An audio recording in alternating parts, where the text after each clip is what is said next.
ರಾಜ್ಯ ಬಿಜೆಪಿ ಪಾಳ್ಯದ ಒಳಗಿರುವ ಆಂತರಿಕ ಭಿನ್ನಾಭಿಪ್ರಾಯಗಳು ದಿನೇ ದಿನೇ ಬಹಿರಂಗವಾಗ್ತಾ ಇದೆ. ಅದರಲ್ಲೂ ಒಂದು ಕಾಲದ ಕುಚಿಕು ಗೆಳೆಯರು ರಾಜ್ಯದಲ್ಲಿ ಬಿಜೆಪಿ ಸರ್ಕಾರ ಅಸ್ತಿತ್ವಕ್ಕೆ ಬರಲಿಕ್ಕೆ ತನು ಮನ ಧನ ಸಹಾಯವನ್ನ ಮಾಡಿದ ಈ ಜೋಡಿ ಇದೀಗ ಬಹಳ ದಿನಗಳಿಂದ ಒಗ್ಗಟ್ಟಾಗಿ ಉಳಿದಿಲ್ಲ. ಇಬ್ಬರ ನಡುವೆ ಗೆಳೆತನ ಮುಂಚೆ ರೀತಿಯಲ್ಲಿ ಇಲ್ಲ ಅನ್ನೋ ಗುಮಾನಿ ಇತ್ತು. ಇದೀಗ ಬಹುತೇಕ ಅಧಿಕೃತವಾಗ್ತಾ ಇದೆ. ಇದು ರಾಜ್ಯ ರಾಜಕೀಯದ ಅತಿ ದೊಡ್ಡ ಸುದ್ದಿ. ಜನಾರ್ದನ ರೆಡ್ಡಿ ರಾಮುಲು ನಡುವಿನ ದೋಸ್ತಿ ಖತಮ್ ಆಗಿದೆ. ಜನಾರ್ದನ ರೆಡ್ಡಿ ಹಾಗೆ ರಾಮುಲು ನಡುವೆ ಇರುವ ಬಿರುಕು ಮತ್ತಷ್ಟು ಮಗದಷ್ಟು ಹೆಚ್ಚಾಗ್ತಾ ಇದೆ. ಕುಚಿಕು ಗೆಳೆಯರ ನಡುವೆ ಅತಿ ದೊಡ್ಡ ಬಿಕ್ಕಟ್ಟು ಇದೀಗ ನಿರ್ಮಾಣವಾಗಿದೆ. ರಿಪಬ್ಲಿಕ್ ಕನ್ನಡದ ಜೊತೆಯಲ್ಲಿ ಶ್ರೀರಾಮುಲು ಈ ಬಗ್ಗೆ ಮುಕ್ತವಾಗಿ ಮಾತನಾಡಿದ್ದಾರೆ. ರಿಪಬ್ಲಿಕ್ ಕನ್ನಡಕ್ಕೆ ಎಕ್ಸ್ಕ್ಲೂಸಿವ್ ಮಾಹಿತಿಗಳನ್ನು ಹಂಚಿಕೊಂಡಿದ್ದಾರೆ ಶ್ರೀರಾಮುಲು.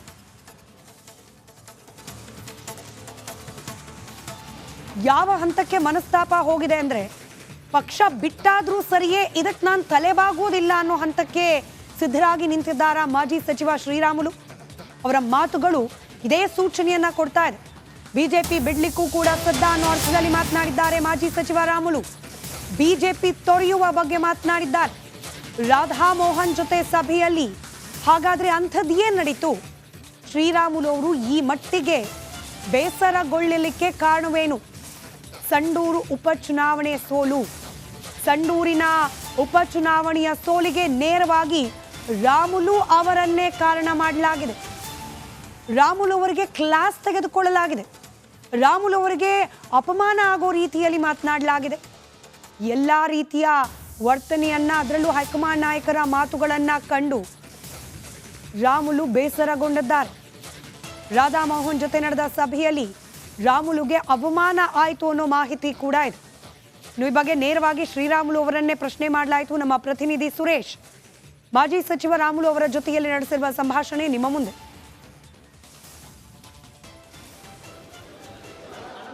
ರಾಧಾ ಮೋಹನ್ ದಾಸ್ ಅವರು ಅಸಮಾಧಾನಗೊಂಡಿದ್ದಾರೆ ಅಂತಕ್ಕಂಥದ್ದು ಒಂದು ನಮ್ಗಿರುವಂತ ಮಾಹಿತಿ ಸರ್. ನಿಮ್ ಪ್ರತಿಕ್ರಿಯೆ? ನಮ್ದು ಇಷ್ಟೇ ಸರ್. ನಿನ್ನೆ ಕೋರ್ ಕಮಿಟಿ ಕರೆದಂತ ಟೈಮಲ್ಲಿ ರಾಧಾ ಮೋಹನ್ ಅಗರ್ವಾಲ್ ಬೇರೆ ಬೇರೆ ಚರ್ಚೆ ಆಗ್ತಾ ನನ್ನ ಮೇಲೆ ಆರೋಪಣೆ ಮಾಡಿದ್ರು ಸರ್. ರಾಮುಲು ಅವರು ನಿನ್ನೆ ಸಂಡೂರು ಸೋಲಾಗಿದೆ ಅಂತ ಹೇಳಿದ್ರು ಸರ್. ನಾನೇನ್ ಹೇಳಿದೆ ಸರ್, ನೀವು ಕಳಂಕ ಹಾಕುವಂತ ಟೈಮಲ್ಲಿ ಈ ರೀತಿ ನನ್ನ ಮೇಲೆ ಆರೋಪಣೆ ಮಾಡದಂತ ಟೈಮಲ್ಲಿ ಏನ್ ಆಧಾರದ ಮೇಲೆ ನನ್ನ ಮೇಲೆ ಆರೋಪಣೆ ಮಾಡ್ತಾ ಇದ್ರಿ ಹೇಳಿ ಸರ್. ರಾಮುಲು ಅವರು ಕೆಲಸ ಮಾಡಿಲ್ಲ ಅನ್ನೋಂತ ಒಂದು ನೀವು ಸಾಕ್ಷಿ ಅಂದ್ರೆ, ಉದಾಹರಣೆಗೆ ರಾಜ್ಯಾಧ್ಯಕ್ಷರು ಕೂಡ ಅಲ್ಲಿ ಉಸ್ತುವಾರಿ ಆಗಿದ್ರು. ಅವ್ರ ಜೊತೆಲಿ ನಾನು ನಾಮಿನೇಷನ್ ದಿಂದ ಕೊನೆಯ ದಿನ ತನಕ ಕೂಡ ನಾನು ಶಿಗ್ಗಾಂವ್ ಹೋಗ್ಬೇಕಾಯ್ತು. ಶಿಗ್ಗಾಂವ್ ಹೋಗ್ಲಾರ್ದಂತೆ ಅಲ್ಲೇ ಪ್ರಚಾರವನ್ನು ಮಾಡಿದ್ದೀನಿ. ಒಂದಿನ ಮಾತ್ರ ನಾನು ಹೋಗಿ ಬಂದಿನಿ. ಅಲ್ಲಿ ಕೊನೆಯ ದಿನ ಹೋಗ್ಬೇಕಾಯ್ತು. ರಾಮುಲು ಅವರು ರಾಜ್ಯಾಧ್ಯಕ್ಷರದ್ದು ಅಲ್ಲಿ ಇವತ್ತು ಕೊನೆಯ ದಿನ ಇಲ್ಲಿದ್ರಿಗಿನ ಜನ ತಪ್ಪು ತಿಳ್ಕೊಂತಾರೆ ಅಂದ್ರೆ ನಾನು ಮತ್ತೆ ಅಲ್ಲಿದ್ದು ಪ್ರಚಾರ ಮಾಡಿಕೊಟ್ಟು ಬಂದಿನಿ. ಇವತ್ತು ನನ್ನ ಮೇಲೆ ಆರೋಪಣೆ ಮಾಡೋದು ಎಷ್ಟು ಸಹಜ ಸರ್? ನೀವು ಯಾಕೆ ಈ ರೀತಿ ನನ್ನ ಅಪಮಾನ ಮಾಡ್ತಾ? ಎರಡು ಎಲೆಕ್ಷನ್ ಸೋತೋಗಿದ್ದೀನಿ, ನಾವು ಓದಿದ್ದೀನಿ. ಜೊತೆಲಿ ನೀವ್ ಯಾಕೆ ಈ ರೀತಿ ಅಪಮಾನ ಮಾಡ್ತಾ ಇದ್ರಿ? ಈ ರೀತಿ ಸರಿಯಲ್ಲ ನಾನು ಹೇಳೋದು. ಅಕಸ್ಮಾತ್ ನೀವು ಪಾರ್ಟಿಗೆ ನಾನು ಇಷ್ಟ ಇಲ್ಲ ಅಂತೇಳಿ ನಿಮ್ಗೆ ಏನಂತ ತಲ್ಲಿದ್ರೆ ಹೇಳಿ, ನಾನೇನು ವಜ್ಜಿ ಆಗಿದ್ದೀನಿ ಪಾರ್ಟಿಗೆ ಅಂತ ಹೇಳಿದ್ರೆ ನನ್ ಪ್ರಾಮಾಣಿಕರಾದ್ರೆ ಉಳಿಸ್ಕೊಳ್ರಿ. ಇಲ್ಲಿದ್ರೆ ನಾನೇನ ಮೋಸ ಮಾಡೋಂತ ಮಂದಿ ಆದ್ರೆ ಇವತ್ತೇ ಬೇಕಾದ್ರೆ ಹೋಗ್ಬಿಡ್ತೀನಿ ನನ್ನ ಪಾರ್ಟಿ ಬಿಟ್ಟಂದ್ರೆ. ಎಲ್ಲರೂ ಹೇಳಿದ್ರು ರಾಮ್ಲು ಈ ರೀತಿ ಇಲ್ಲ, ರಾಮ್ಲು ಅದೇನೋ ಅವ್ರೇನೋ ಆವೇಶದಿಂದ ಮಾತಾಡಿದ್ರೆ ನೀವ್ಯಾಕೆ ಕೋಪ ಆಗ್ತೀರಿ ಅಂತ ಹೇಳಿದ್ರು ಸರ್. ಅವ್ರು ಸದಾನಂದ ಗೌಡ್ರು ಹೇಳಿದ್ರು, ರಾಮ್ಲು ಅವರೇ ನಾನು ಮೊನ್ನೆ ಪಾರ್ಟಿಯವರು ನೇಮಿಸಿ ನನ್ನ ಯಾಕೆ ಸೋಲಿಕ್ಕೆ ಕಾರಣ ಯಾರು ಅಂತ ಹೇಳಿ ನನಗೆ ವರದಿ ಕೊಡ್ಬೇಕಂದ್ರೆ ನಾನು ಕಳಿಸ್ಕೊಟ್ಟಿದಾರ. ಇನ್ನು ವರದಿ ನಾನು ತಯಾರು ಮಾಡ್ಕೊಂಡು ಇಟ್ಟಿದ್ರೆ ವರದಿ ಒಪ್ಸಿಲ್ಲ. ನೀವು ರಾಧಾ ಮೋಹನ್ ಅಗರ್ವಾಲ್ ಹೆಂಗ್ ಕೇಳ್ತಿರ್ತಾರ ಅಂದ್ರೆ ರಾಧಾ ಮೋಹನ್ ಅಗರ್ವಾಲ್ ಕೇಳಿದ್ರು ರಾಮುಲು ಹೆಂಗ ಆರೋಪಣೆ ಮಾಡಕ್ಕಾಗುತ್ತೆ? ಈ ರೀತಿ ಸರಿಯಲ್ಲ ನೀವು ಆರೋಪಣೆ ಮಾಡೋದು ಅಂತ ಹೇಳಿದ್ರೆ. ಅಷ್ಟು ಮುಂದಕ್ಕೆ ಹೋಗಿ ನಾನೇನ್ ಹೇಳಿದೆ ನೋಡಿ ಸರ್, ಬೇರೊಂದು ಮಾತು ಹೇಳಿದಂತ ಮಾತು ಕೇಳಬೇಡ. ಜನಾರ್ದನ್ ರೆಡ್ಡಿ ಅವರು ಅವ್ರು ಹೇಳಿದಂತ ಮಾತು ನೀವು ಕೇಳಕ್ ಹೋದ್ರೆ ಅವ್ರು ಏನಾಗುತ್ತೆ ಅಂತ ಹೇಳಿದ್ರೆ, ಇವತ್ತು ಇತ್ತೀಚೆಗೆ ನಮ್ಮ ಮೇಲೆ ಕೋಪ ಆಗ್ಯಾರ. ನಮ್ನ ಎಲ್ಲೊಂದ್ ಕಡೆ ರಾಜಕೀಯವಾಗಿ ಮುಗಿಸ್ಬೇಕಂತ ನೋಡ್ತಾ ಇದಾರೆ. ಅಕಸ್ಮಾತ್ ರಾಜಕೀಯವಾಗಿ ನಮ್ನ ಎಲ್ಲೊಂದ್ ಕಡೆ ಕೆಟ್ಟ ಮಾಡ್ಬೇಕನ್ನಂತ ಟೈಮ್ ಎಲ್ಲಾ ಕಡೆ ಕೂಡ ಇವತ್ತು ಬಳ್ಳಾರಿಯಿಂದ ಡೆಲ್ಲಿ ತನಕ ಕೂಡ ನಮ್ಮ ಬಗ್ಗೆ ಆರೋಪಣೆ ಮಾಡ್ಕೊಂತ ಸುಳ್ಳುಗಳು ಹೇಳ್ಕೊಂತ ಹೋಗ್ತಾ ಇದ್ದಾನ. ಇವತ್ತು ನಮ್ನ ಎಲ್ಲೊಂದ್ ಕಡೆ ಕೆಟ್ಟನ್ ಮಾಡ್ಬೇಕನ್ನ ಅವ್ರ ಮಾತು ಕೇಳ್ಕೊಂಡು ನಮ್ಮ ಮೇಲೆ ಆರೋಪಣೆ ಮಾಡೋದ್ರಿಂದ ಇದು ಸಹಜ ಅಲ್ಲ ಸರ್. ನಮ್ಮ ರಾಜಕೀಯ ಜೀವನಕ್ಕೆ ಕಳಂಕ ತಟ್ಟಕ್ಕಾಗುತ್ತೆ. ನಾನು ಹೋಗ್ತೀನಿ ಸರ್ ಅಂತ ಹೇಳ್ತಾರೆ. ಎಲ್ಲರಿಗೂ ಕೂಡ ಹೋಗ್ಬೇಡಪ್ಪ ಅಂತೇಳಿ ನಿಲ್ಲಿಸಿದ್ರ ಮೇಲೆ ಏನಾಯ್ತು, ನಾನು ಸ್ವತಃ ಸುಮ್ಮನೆ ಆಯ್ತು. ನಾನು ರಾಜ್ಯಾಧ್ಯಕ್ಷರಿಗೆ ಹೇಳಿದೆ, ಅಧ್ಯಕ್ಷರು ನೀವು ನಮ್ಮನ್ನ ಕಾಪಾಡಬೇಕಾಯ್ತು, ನಮ್ಮನ್ನ ಕಾಪಾಡಿಲ್ಲ, ಬಹಳ ನೋವು ತಂದಿರಿ.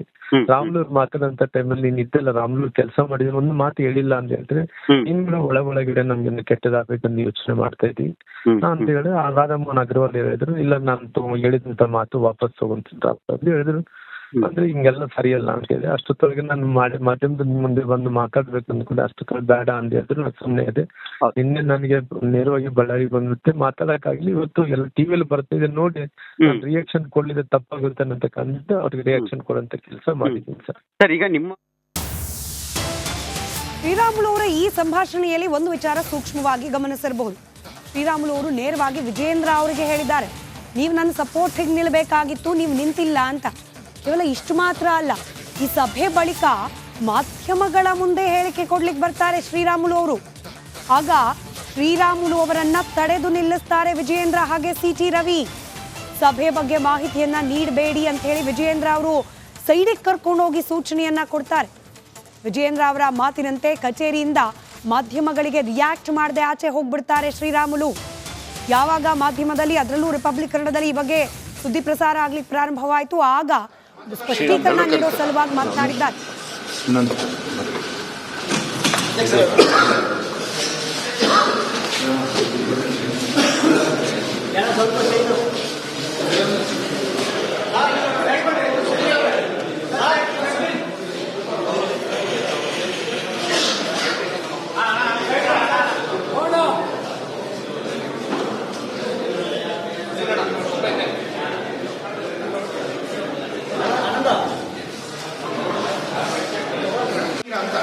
ಶ್ರೀರಾಮ್ ಎಲ್ಲರೂ ಕರೀತಾರೆ. ಇನ್ನೊಂದು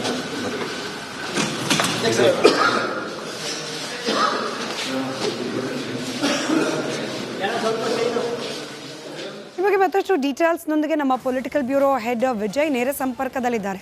ವಿಜಯ್, ರಾಮುಲು ಹಾಗೆ ರೆಡ್ಡಿ ನಡುವಿನ ಮುನಿಸು ಒಂದು ಭಾಗ. ಈಗ ನಾವು ಗಮನಿಸಿದ ದೃಶ್ಯ ಇದೆಯಲ್ಲ, ಅಂದ್ರೆ ತಮಗಿರುವ ಅಸಮಾಧಾನವನ್ನ ಎಲ್ಲಿ ಶ್ರೀರಾಮುಲು ಬಹಿರಂಗವಾಗಿ ಹೇಳ್ಬಿಡ್ತಾರೋ ಅಂತೇಳಿ ವಿಜಯೇಂದ್ರ ಅವರು ಸೈಡಿಗೆ ಕರ್ಕೊಂಡು ಹೋಗೋದು. ಹೀಗಾಗಿ ರಾಮುಲು ಅವರು ನಮ್ಮ ಪ್ರತಿನಿಧಿ ಸುರೇಶ್ ಜೊತೆ ಮಾತನಾಡುವಾಗ ಹೇಳ್ತಾರೆ, ನೋಡಿ ವಿಜಯೇಂದ್ರ ಅವರು ನನಗೆ ಸಪೋರ್ಟಿವ್ ಆಗಿ ರಾಧಾಮೋಹನ್ ಅವ್ರ ಬಗ್ಗೆ ಮಾತನಾಡಬೇಕಾಗಿತ್ತು, ಇಲ್ಲದೆ ಹೋದ್ರೆ ಹೊರಗಾದ್ರೂ ನನಗೆ ಬೆಂಬಲ ಕೊಡಬೇಕಾಗಿತ್ತು, ಎರಡೂ ಮಾಡ್ತಿಲ್ಲ. ಅಂದ್ರೆ ರಾಜ್ಯಾಧ್ಯಕ್ಷರ ಬಗ್ಗೆ ಶ್ರೀರಾಮುಲು ಅವ್ರಿಗೂ ಕೂಡ ಅಸಮಾಧಾನ ಇದೆ ಅನ್ನೋ ರೀತಿಯಲ್ಲಿ ಇದೆ ಈಗ ಸದ್ಯಕ್ಕೆ ಚಿತ್ರಣ.